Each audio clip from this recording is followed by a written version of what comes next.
Gipatuman na ang Executive Order number 25 sa General Santos City nga naglangkob sa mga guidelines karong ubos na sa General Community Quarantine ang syudad. Sa unang adlaw sa subling pagpatuman sa General Community Quarantine sa General Santos City, hugot ang pag-check sa mga moagi sa cluster checkpoint o ginapangitaan gayudog ID. Karong gibalik ang clustering, mga essential workers o travelers lamang ang makatabok sa ubang cluster. Sa border checkpoint sa Barangay Apupong, wala gitugutang makasulod ang usa ka pampasahirong van tungod kay out of route na, kolorom pa.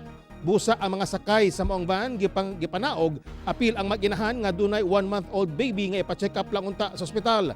Base sa EO25, ginatugutan ang biyahe sa mga public utility vehicles sulod sa Region 12.